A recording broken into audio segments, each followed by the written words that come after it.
सारनाथ का जब नाम हम लेते तो म्यूजियम, धर्मिक स्तूप, महाबोधि सभा और उसके बाद वर्तमान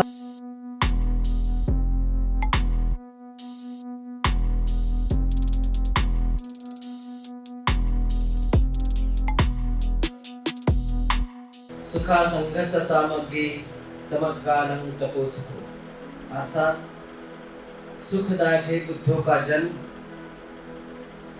सुखदायक है सत्कर्म का उपदेश, सुखदायक है संघ में एकता का होना और सुखदायक है मिलजुल कर तप करना।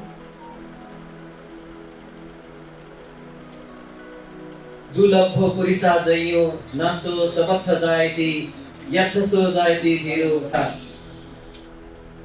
मृगदान महावीर समिति के डायरेक्टर सर डॉक्टर धर्मरश्मि जी के संवाद के कारण यह संयोग आया और उसका और भी महत्व बढ़ा है कि हमारे थाई बुद्ध विहार के पूज्य भदंत डॉक्टर सुमंगलिको जी उपस्थित हुए, यहाँ से की बात है।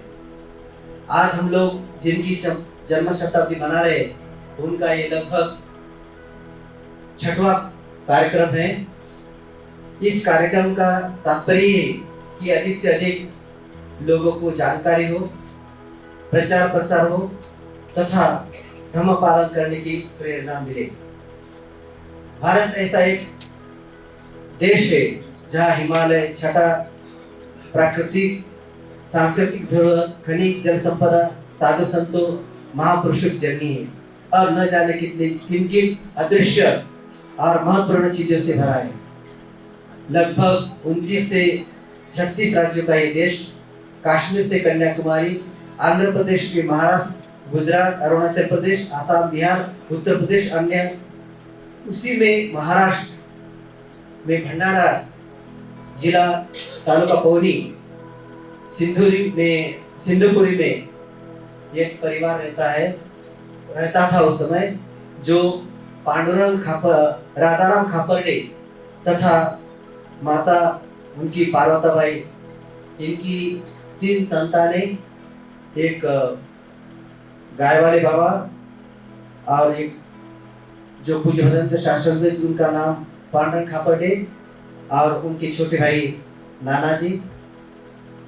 तो भंती जी का जन्म 7 मई 1922 में हुआ और उसके बाद भंती जी लगभग उस समय के उनकी वर्ष लगभग, जैसे हमारे डायरेक्टर सर ने बताया कि आजादी का आंदोलन उस समय चरम सीमा पर था और उसी दौरान भंती जी अपने मुख से बात बताते थे कि हमारे माकड़े गुरुजी जो बच्चों को, लोगों को समझाने का प्रयास करते थे, तो उन्हीं के साथ हम हो चले और उन्हीं के साथ हम लोग दिल्ली गए। वहाँ हरिजन सेवक संघ तथा अन्य लोग के सानिध्य में रहकर शिक्षा प्राप्त की और आजादी स्वतंत्र आंदोलन का जो भाषण या जो भी मीटिंग होती थी उसमें उस समय के जवाहरलाल नेहरू, अब्दुल कलाम, सरदार वल्लभ भाई पटेल और अन्य जो महत्वपूर्ण जो लोग थे उनकी बातें हम लोग सुनते थे और उनको सेवा में पानी देना, कुर्सी रखना, ये हमारी जो ग्रुप बना था उसमें हम लोग सेवा करते थे। तो इस तरह की उनको, जैसे हमारे डायरेक्टर सर ने कहा कि उनका जो सानिध्य अच्छे लोगों के साथ ही बीता और इसलिए उसने कर्म के कारण ही उतने महान बने। और जैसे कि स्वयं बड़े भंती जी कहते थे कि जब 30 जनवरी 1948 को दिल्ली में प्रार्थना सभा में गांधी जी को गोली मारी गई, उस समय वहां मौजूद थे उस प्रार्थना सभा में और तब से उनका मन वहां से टूट गया और वहां से निकल चुके। उसके बाद हस्तकला प्राप्त की और कलकत्ता के शांति वन में भी उन्होंने अपना जीवन बिताया। इस तरह से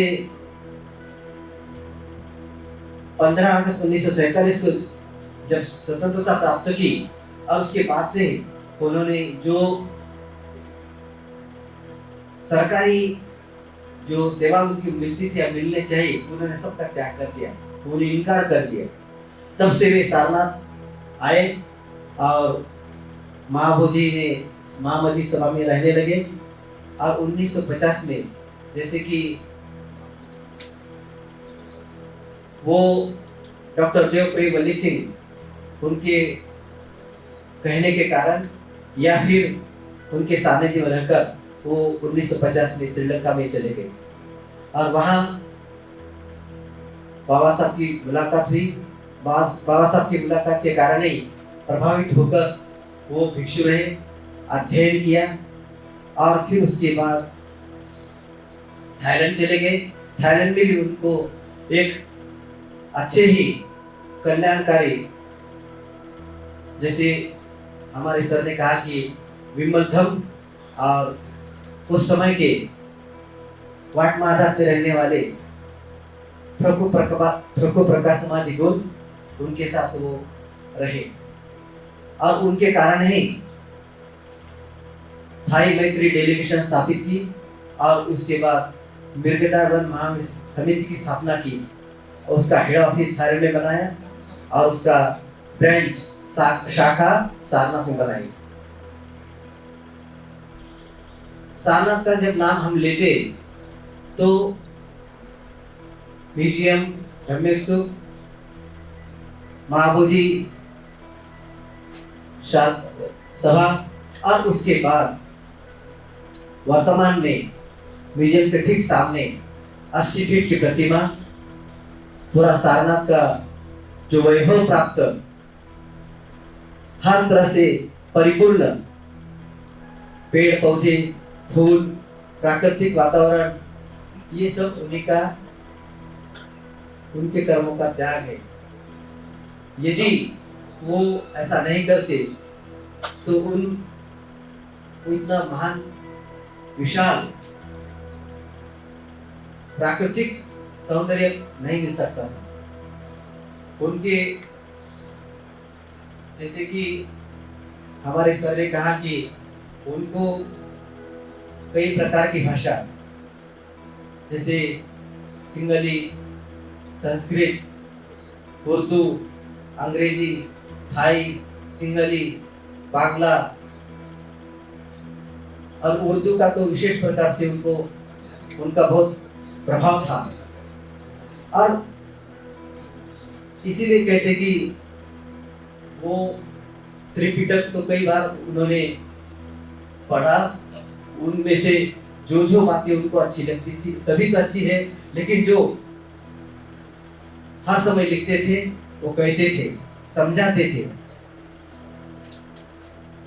और वो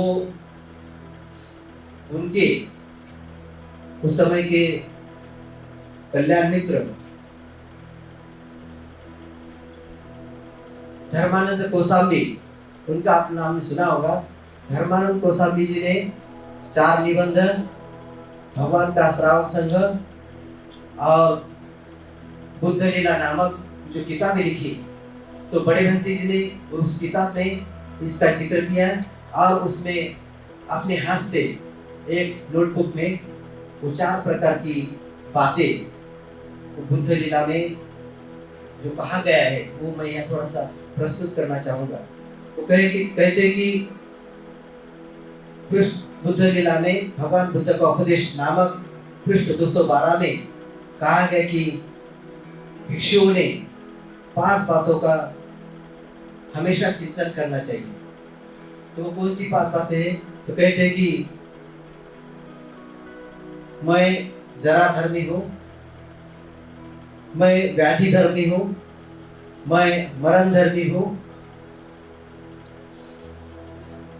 और पाली में कहते कम्म योनि कम्म बंधु यम कम्मं करिष्यामि कल्याणं वा पापकं वा, जो भी मैं कर्म करूंगा उसका मैं दायक बनूंगा, अर्थात वही मेरी मेरा तारण होगा। तो इस तरह से बातें परम पूज्य भदंत शास्त्री रश्मि जी वो ज्ञान का सागर थे और उनकी जो प्रतिमा का जो वर्णन किया गया वो देखने बहुत नाट्यभूतिक थे, लेकिन उनका जो तेज बुद्धि चिंतन और समझाने का जो तरीका बहुत हर किसी को आकर्षित करने वाला, प्रेरणा देने वाला रहता था। एक बार मैं उनके साथ संस्कृत यूनिवर्सिटी में चला गया था। वहाँ संस्कृत यूनिवर्सिटी के जो प्रोफेसर थे उनकी कुछ सभा हो रही थी और उसमें ऐसा कुछ विषय निकला तो वो आपस में वाद होने लगा। तो कहते हैं कि उस समय बड़े भंती जी उठे और सबको एक संस्कृत श्लोक सुनाया और उसका अच्छी तरह से वर्णन किया। तब वो सब लोग शांत हुए, एक प्रकार से वो बहस खत्म हो। तो कहने का तात्पर्य ये है कि वो जो अथंग ज्ञान वो एक अथक परिश्रम का प्रतीक, वो स्वयं सुबह उठकर पूरे विहार का भ्रमण करते थे, फिर अपना चाय पानी करते थे, फिर उसके बाद भोजन पानी होने के बाद फिर दोपहर को एक बार फिर भ्रमण करते थे। इस तरह से उनकी जो जीवनचर्या होती थी, इस तरह उनका संघर्षमय जीवन ये संक्षिप्त वर्णन है। और जो भी उन्होंने जो कार्य किया वो सबको आने वाली पीढ़ी के लिए एक हितकारी, कल्याणकारी, प्रेरणादायी मार्ग रहा है। सारनाथ थाई बुद्ध विहार अभी जो उनके जाने के बाद हमारे दो ही लोग, मुझे खुशी है कि वो अभी जितना अथक परिश्रम करते हैं वो हमारे संस्था के डायरेक्टर डॉक्टर धर्मश्री जी और विहाराधिपति, इस कार्यक्रम के प्रमुख अतिथि डॉक्टर भदंत सुमंगली जी, आप दोनों के कारण ही उसका उस सारनाथ का इतना विशाल और अति आनंद देने वाला वह एक प्रकार से सारनाथ के सबसे पहला विहार है। क्योंकि जब कोई आता है तो वहाँ का वातावरण, वहाँ की प्राकृतिक छटा बहुत देखकर प्रसन्न होते हैं। तो ये कहने से कुछ नहीं होता है, लेकिन ये लोग अपनी बुद्धि, अपना शरीर का कार्य और सामने से क्या प्लानिंग करना है, ये आप दोनों के कारण ही आज बड़े भतीजे जाने के बाद भी वो जीवंत रूप से सृजित है। तो आप दोनों बहुत प्रशंसनीय कार्य कर रहे हैं। मैं ये कहूँगा आप इस तरह से ऐसी तरह कार्य करते रहेंगे तो बड़े भतीजे की इच्छा जरूर पूरी होगी। और हमारे डॉक्टर पीडी डॉक्टर साहब उन्होंने भी ऐसी मुझे कहा है, उनका संकल्प है कि आने वाले 100 साल में ऐसे ही 100 विहार होने चाहिए। तो इस तरह से सभी लोग अगर श्रद्धा संपन्न होकर अगर कार्य करेंगे, पूजनीय भिक्षु संघ भी अगर ऐसा कार्य करता, निश्चित ऐसा काम होगा और सबकी इच्छा पूर्ण होगी। ऐसा कहकर मैं अपने 2 शब्द समाप्त करता हूँ। आप सबको धन्यवाद, पूजनीय भिक्षु को प्रणाम, धन्यवाद। साधु साधु साधु। बुद्धं नमामि बुद्ध को नमन करता हूँ। धम्मं नमामि, धम्म को नमन करता हूँ। संघं नमामि, संघ को नमन करता हूँ।